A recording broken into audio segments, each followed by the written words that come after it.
Hello and welcome to the Generals Reviews. I'm Chris McLeod, aka Diagnostik 80 from the Full Force podcast, and I'm joining Justin Bell from What's on Joe Mind and GeneralsJoes to bring you this review of the GIJoe Collectors Club FSS 4 Billy Arboc.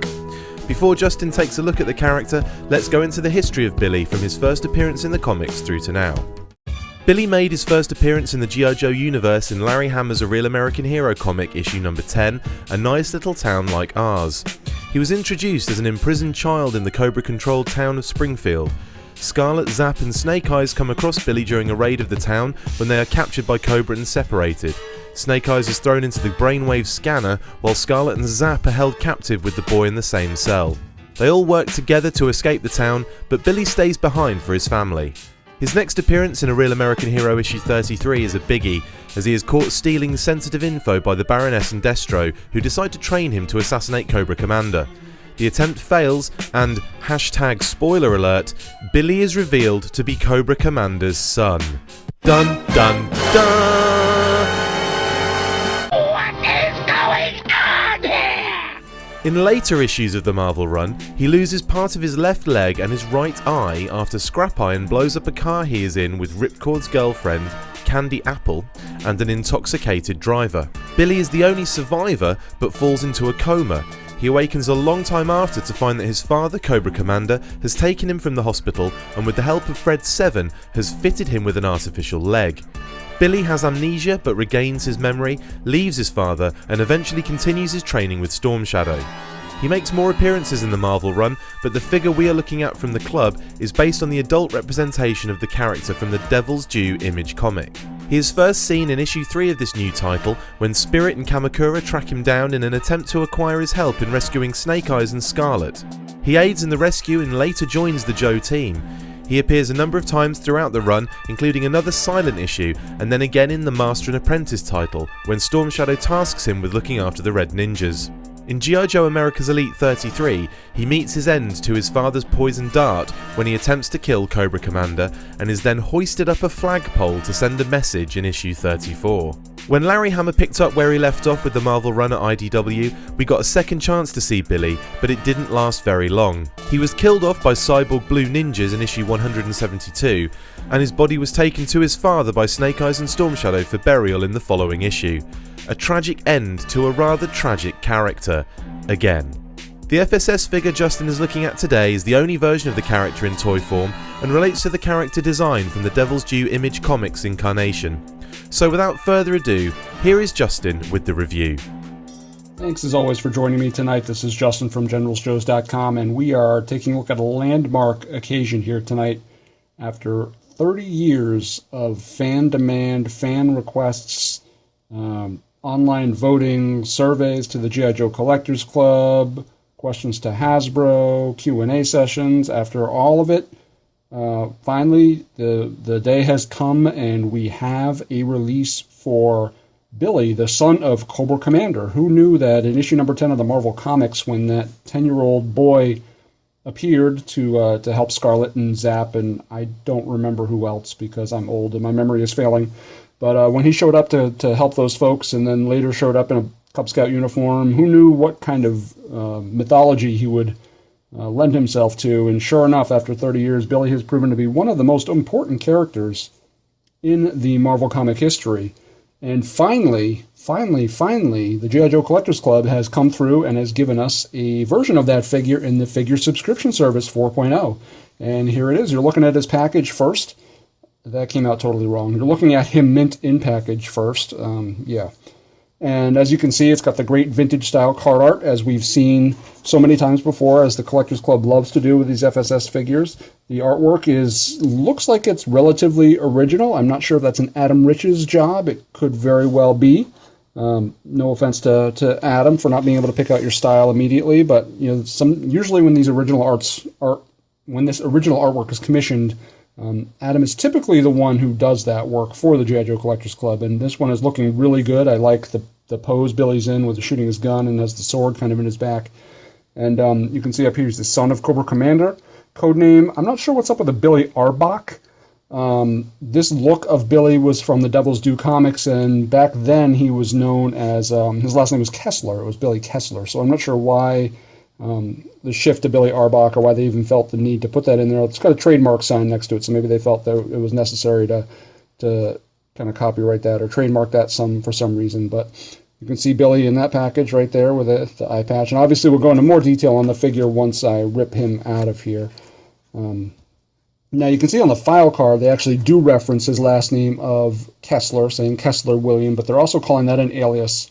But they don't really specify whether or not Billy Arboc is really his last name. I certainly hope not.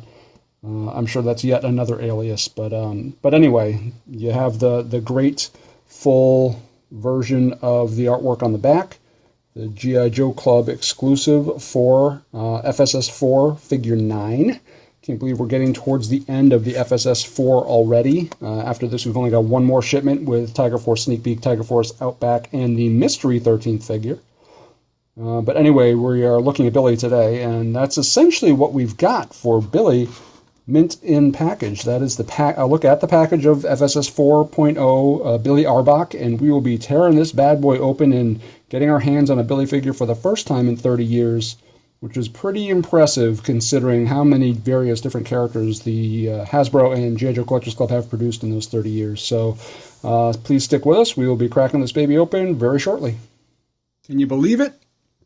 Can this really be true? I feel like there should be angels singing from heaven in the background or something like that. We finally have a G.I. Joe version, action figure version of Billy, the son of Cobra Commander. It has been so long and so many different people requesting this figure in any kind of different formats, whether it was Q&A answers from Hasbro, surveys at the convention, etc., etc.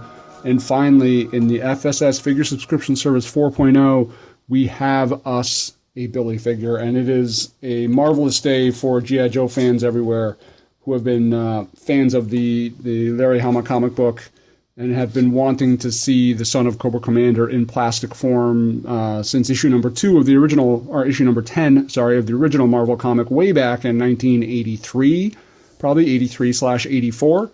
Back then he was just a 10-year-old kid, didn't really seem like he was a big part of the mythology.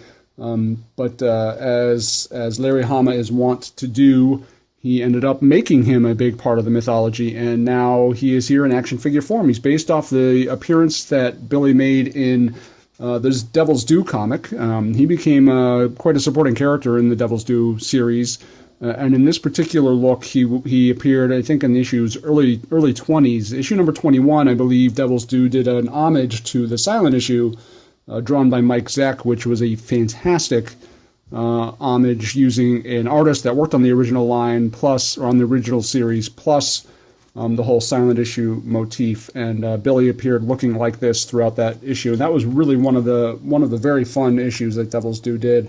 I will never get tired of Mike Zeck art. But anyway, looking at the figure himself, the majority of the figure is a Rise of Cobra Snake Eyes, the original Snake Eyes, and what that does a couple of things. Is number one, it's relatively new parts, so the sculpting is pretty decent. And it also, that particular version of Snake Eyes was a little bit shorter than a lot of other figures, so you get a figure that, is a little bit smaller in stature, and it looks like he could be a teenager or an early 20-year-old, not necessarily quite as tall as some of his contemporaries, which is a nice touch. You can see he's got the great Arashikage tattoo on his forearm. He's got a black shirt. I am not a big fan of the low cut on the black shirt. I wish there had been some kind of different way to handle that. That hemline almost seems like it's painted. I don't really see a sculpted line there, or maybe it was just kind of the weird shape. I know the original Snake Eyes figure didn't have a cut there, so I'm not sure what's up with that. I'm not crazy about how that looks. But beyond that, it's, decent job from a paint scheme perspective. Like I said, he looks like he looked in that Devil's Due series. And of course, the biggest deal about this Billy figure is the brand new head sculpt. It's not sculpted by Boss Fight Studio, but it's a pretty decent rendition of Billy. And throughout the years, as people have struggled to do customs of Billy, since Hasbro, pretty much steadfastly refused to make a figure of him, the head was always the most challenging part. So now, even if you're not crazy about the figure build itself, at least you've got a decent head sculpt to work with. So that's pretty cool. You can also see the parts, besides the torso and legs, which are that Rise of Cobra Snake Eyes, the arms are, they were used in like GIJoe Retaliation Flint. a couple of other newer figures with short sleeves, I believe, which, you know, it ends up looking a little bit, it breaks the flow a little bit. His shoulders are very kind of ball-shaped, but it's not terrible. He looks pretty decent. The head sculpt is obviously the shining point of the figure, and they did a pretty good job at it. And, you know, I can't lie, I would have rather seen an actual boss fight head sculpt. I think they do a slightly crisper job than what we've got here, but this is still not a bad look. He's got this little holster with a pistol there that original Snake Eyes figure came with too. This is all piece of one web gear, the belt and the strap over his arm. He's got this little semi-sheath hook on the back, which does not work even the slightest bit. So I don't know what the point of that is, but, you know, same thing happened on the other Snake Eyes too. So, but he's got the submachine gun, which is really great. Very good posability. He does have those new articulation points in the wrist because he's got those retaliation arms, which is good. And he's really a pretty cool figure. You know, I looked at him in the package and I'm like, you know, he's a little dude with a black shirt and green pants, and what's the big deal? But you know, he represents that era of Devil's Due perfectly, and he's exactly what I pretty much wanted in a Billy figure. At one point when they were kind of soliciting, when the figure had been announced, the Collectors Club was actually running some polls saying, what version would you prefer? Do you want, you know, a ninja version where you would essentially be a Storm Shadow figure with a Billy head? And I think they even asked, do you want the Cobra Cub Scout version, which is how he appeared in issue number 38 when he threatened to assassinate his father. But ultimately, this particular version won out, and I'm glad for that because, you know, of course, in the Real American Hero comic from IDW, Larry Hama has unfortunately killed him off. It seems to be the way. That seems to be the only way we get some of these figures is after they're dead, which is funny. But, well, is death really funny? I don't know.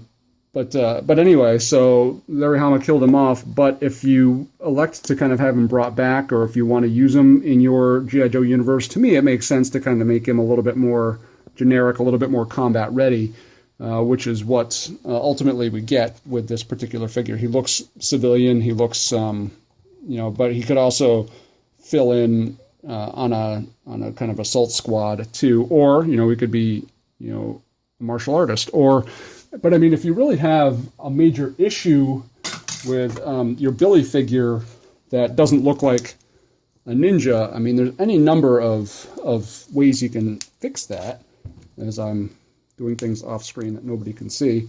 His head fits really nicely on the Ultimate Storm Shadow. So really, you want your Ninja Billy? There's your Ninja Billy. Easy as that. And he actually looks pretty damn cool like that too. You know, my vote was 100% behind Commando Billy, but I can't lie that that ninja version of Billy is that's pretty damn awesome. But this is I'm really impressed. I'm much more happy with this Billy figure than I thought I would be. Looking at the package, he looked kind of slapped together, but you know, getting him in hand, maybe it's just the moment, the fact that we finally have this figure, this character after 30 some odd years. A character that was so key to so many different moments in the comic, and actually have him in action figure form is really cool. It's something that's you know, something that's long overdue, and something that I'm really happy the Collectors Club was able to get done. You know, especially considering by all reports this year is their last year with the G.I. Joe license. So you know, they were kind of running out of time. So I'm glad they made this happen, and really. It's a very cool figure, very fun figure to have, to play with. He'll look awesome on display. I can't wait to kind of work him into one of my display shelves here. I'm trying to figure out if I want to display him with Quinn, even though, you know, he appeared in this rendition long after Quinn was dead. But I kind of like having this concept of all these quote-unquote forgotten characters that were resurrected in toy form finally. So this is a great version of Billy. I'm really excited to see it, and I will look at kind of a comparison between him and some other of his contemporary figures coming up next. So one of the great things about getting figures that you haven't had in the past is you kind of create new dynamics on your display shelves. And what I was saying about the Rise of Cobra Snake Eyes parts being used, you know, obviously makes him a little bit more diminutive than some of his other figures, which is really cool because Billy obviously was a kid. So, I mean, kind of showing him next to Storm Shadow and Snake Eyes, he is visibly shorter than those two. I got to think the Collectors Club chose these parts for a reason, and it was specifically for that reason. So kudos to them for kind of giving us a little variation in the way Billy looks, making him look childlike without making him look like a child. So he's obviously an older child, but he still is quite a decent, a head shorter than both Storm Shadow and Snake Eyes, which is a really awesome touch. I'm really kind of excited to see that they took that extra care to choose parts that made him a little bit smaller. But you compare him to Jinx, who's probably a little bit closer to his age, and they're pretty close in height. They're not they're not terribly far apart, which is probably about how it should be. So it's really nice to get some of these consistent heights throughout the line and really create an Arashikage display that makes sense. It's cool just to kind of see this all come together like it has and really blend this whole little universe together. There was really a big key missing for a while, and Billy was a pretty important part of the Arashikage legacy. And actually getting that figure and getting him as part of this group is a really big deal. I think it is a big deal. It's something that's pretty important to a lot of G.I. Joe fans, and especially right now, where the future of G.I. Joe is so unknown. I mean, we did just get some recent news that Hasbro is invested in reigniting and reinvigorating the G.I. Joe brand, so that's all very good stuff. But that means, what we love as part of a real American hero could very well be going away soon. They may have to kind of push that aside to make room for this new generation of fans. So this kind of stuff, these kind of homages to Hama Comics, don't get used to them because they're not going to happen much anymore after this year, I wouldn't imagine. Who knows, we might all be pleasantly surprised, but that's kind of what my gut is telling me. So anyway, but we can appreciate them while they're here, and the Collectors Club did a really good job kind of making a figure that was a little bit shorter, but still retained some good functionality, good articulation, good appearance. He is a very fun-looking figure, and really kudos to them for finding that cool balance of aesthetics and really aesthetics and functionality. And there was a scene in the Marvel comic once where Billy and Jinx, kind of both in these little white uniforms, were training each other. So you can even, if you've got the right Jinx, you can even kind of replicate that appearance just with one little head swap.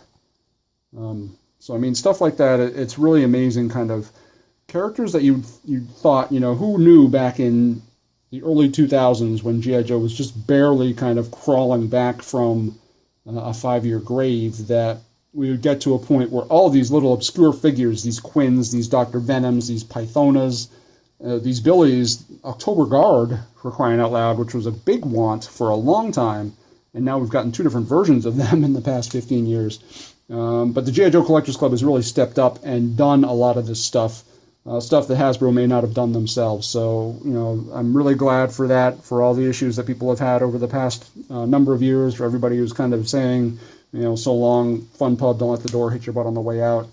I hope you're looking at some of these figures that we've gotten that we might not have gotten if Fun Pub hadn't been around, and at least realizing that there's at least some sort of a pretty cool legacy there, no matter what might come next. So we're going to take one final look at Billy coming right up. If you told me even a year ago we'd be getting, Billy and Pythona released together in a single year, I'd have said you were absolutely crazy. There's no way that's ever going to happen.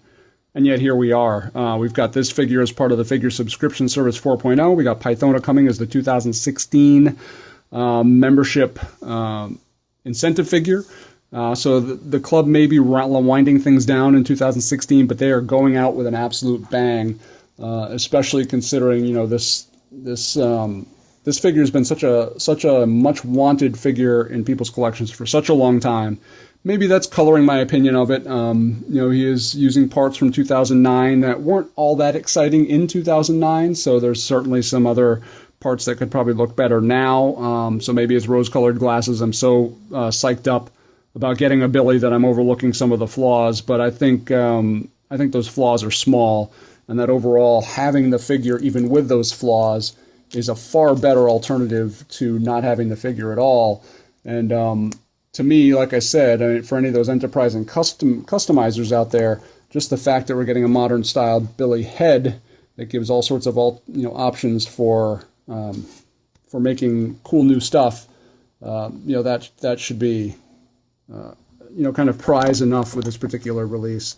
So good job, Collectors Club. You knocked another big want off the old want list for a lot of people out there, myself included. Just give me a Sigma 6 Lieutenant Stone and FSS 5 and I'll let you off the hook. But if you don't, then I'm going to fill out those surveys and mail them to you, whether you've got the license or not. So I hope you're ready for it, Brian. But anyway, a great figure. I'm so excited to have this version of Billy in my hands and in my display shelf, even though I just dropped him and killed him. So anyway, kudos to the Collectors Club, kudos to Hasbro, and kudos to whoever sculpted the head. And it's a nice overall figure. And if you like what you saw, please give me my page a subscribe, or please like the video. If you didn't like what you saw, leave me some comments. Tell me how to get better. Did you like this figure too? Let me know that as well. There's some strong feelings about Billy, positive and negative. So obviously, I'd love to hear your thoughts. So thank you very much for joining me here again tonight. Thank you to Chris McLeod from the Full Force Podcast for putting this stuff together. And we will be seeing you soon. Thanks for watching this review by Justin Bell of GeneralsJoes.com and What's on Joe Mind, and from myself, Chris McLeod, aka Diagnostik 80 from the Full Force. If you've enjoyed the video, please subscribe to the channel and let us know what you think on any of our numerous social networking platforms. Goodbye, and see you next time for another Generals Review.